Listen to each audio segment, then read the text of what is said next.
All right, let's jump right in. Today we're tackling a massive question, one that really gets to the heart of American law. A question about fairness, education, and the Constitution itself. We're diving deep into the Supreme Court's decision in Fisher versus the University of Texas. So what's this all about? Well, at its core, the case asks a question that sounds simple but is anything but. Can a public university, which has to follow the 14th Amendment's guarantee of equal protection for everyone, use race as a factor when it decides who gets in? You can imagine, the answer to that has huge ripple effects for colleges all over the country. And let me tell you, the Supreme Court was not on the same page here.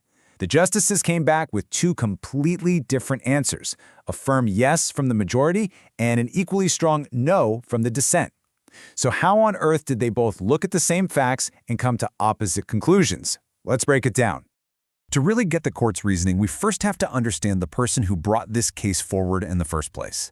This whole thing begins with a personal story, with a question of fairness. Meet Abigail Fisher.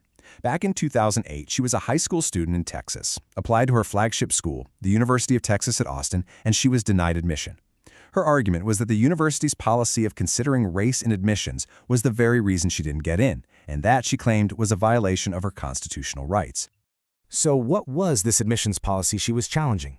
It's a really unique two-part system that UT Austin came up with after earlier court cases had already changed the rules for affirmative action in Texas. Okay, so first up, you've got the top 10% plan. This is a totally race-neutral policy. If you graduate in the top 10% of your high school class anywhere in Texas, you're automatically in. Simple as that. This fills up about 3/4 of the freshman class.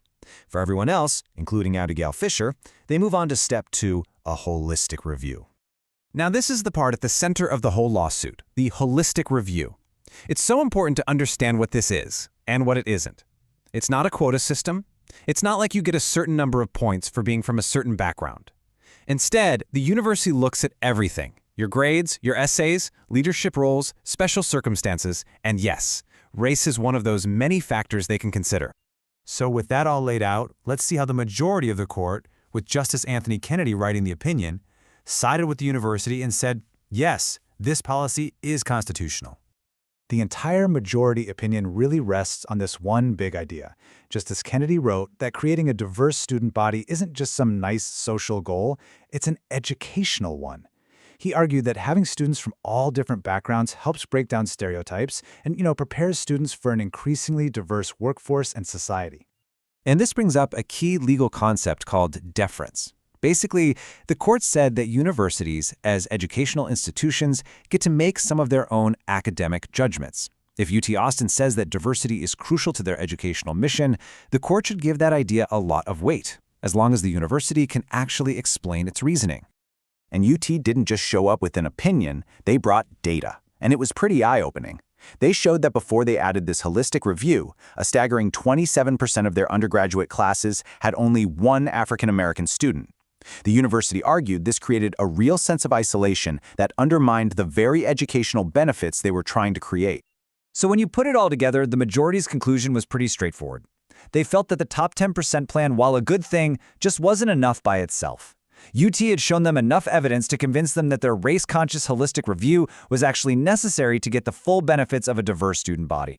But this was not a slam dunk, far from it. Now we have to flip the coin and look at the dissent, written by Justice Samuel Alito, which builds a really powerful case for the exact opposite conclusion. The entire counter-argument is built on a legal standard called strict scrutiny. And you have to understand, this is like the final boss of legal tests. It's the toughest standard there is. It means any government policy that uses race is automatically assumed to be unconstitutional unless the government can prove it is absolutely narrowly tailored to achieve some compelling goal. And for Justice Alito, the university just didn't clear that bar. Not even close. He basically argued that just saying the word diversity isn't good enough. He's asking, what exactly are you trying to achieve? What is the specific, measurable benefit? And can you prove that using race is the only way to get there? The dissent really hammered on this term the university used, critical mass. Alito pointed out that UT never actually defined what that means. Is it a number? A percentage? Without a clear goal, he argued, how can any court decide if the policy is narrowly tailored? It just becomes a vague excuse to use race forever.